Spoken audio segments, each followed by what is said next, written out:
Hello everyone. In this video, we are going to discuss about the discovery of the atoms. So, what is the introduction? Introduction is that the existence of the atoms has been proposed by Indian and the Greek philosopher in 400 BC. And according to them, atoms are the fundamental building blocks of the matter. The word atom has been derived from the Greek word atomio, which means uncuttable or non-divisible. The atomic theory of the matter was proposed by John Dalton. The theory which was propounded by Dalton is called Dalton's atomic theory. This theory was able to explain the law of conservation of the mass, the law of the constant composition, and the law of the multiple proportion. But later, in the 20th century, it was established that atoms are made up of subatomic particles, which are electrons, protons, and neutrons. So we can say like that, atom consists of electrons, protons, and the neutrons. Here, one thing I would like to add, like charges repel each other and unlike charges attract each other. Now, the discovery of the electron. Michael Faraday worked it in 1830. He said that chemical reactions occurred at the electrodes when electricity is passed through a solution of an electrolyte. This in the presence of electrolyte. Then in 1850, Faraday began to study electrical discharge in the partially evacuated tube, which is known as cathode ray discharge tubes.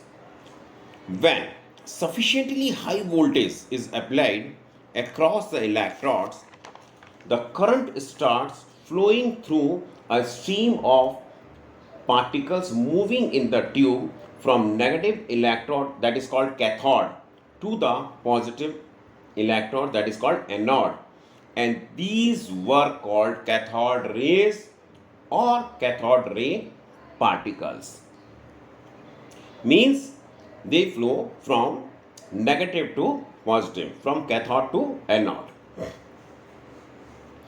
In the presence of the electrical or the magnetic field, the behavior of cathode rays are similar to that expected from the negatively charged particles, suggesting that the cathode rays consist of negatively charged particles called electrons, and these electrons are basic constituents of all the atoms. Now, one thing I would like to add here, the ratio of electrical charge, that is E, to the mass of electrons, that is ME, was measured by J.J. Thomson in 1897, and a method to determine the charge on electrons was devised by Milkman. Now we'll talk about the discovery of the protons. What are the protons? The smallest and the lightest positive ion was obtained from hydrogen, which was called protons. These positively charged particles was characterized in 1919. The next one is the discovery of the neutrons. When the particles are bombarded with a thin sheet of the beryllium, the electrically neutral particles having a mass greater than protons were emitted. These particles were named as neutrons, means the mass are greater than protons.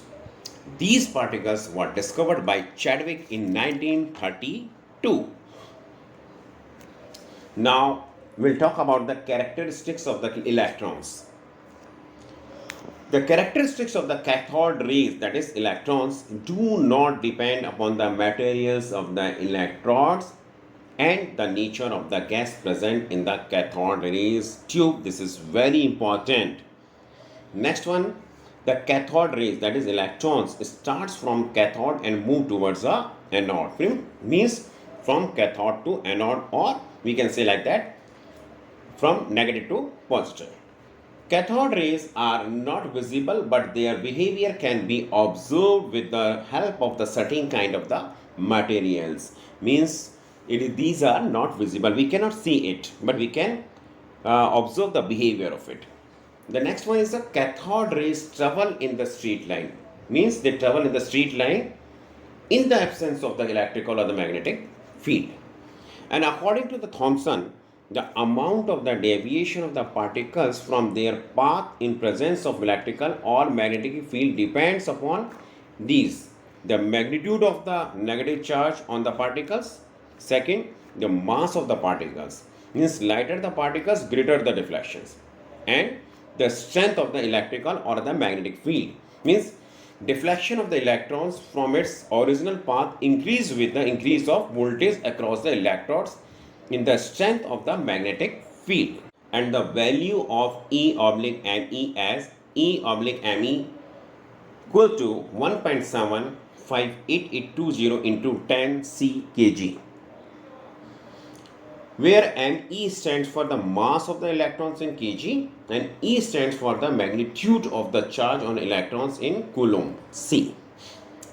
The mass of the electrons ME was determined by value of E oblique ME, that is ME equals to 9.1094 into 1031 kg.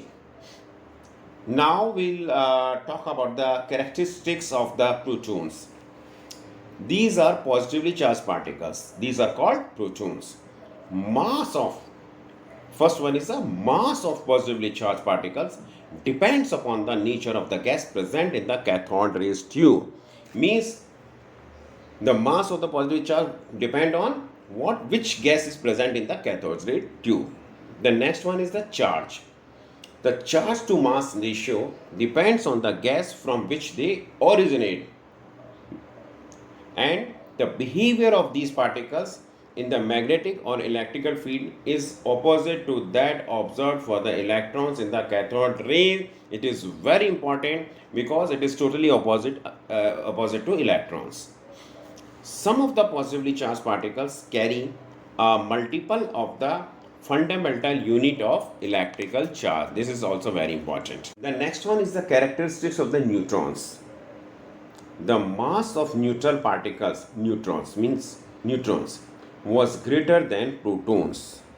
Here it is very important that the mass is greater than protons. The neutrons are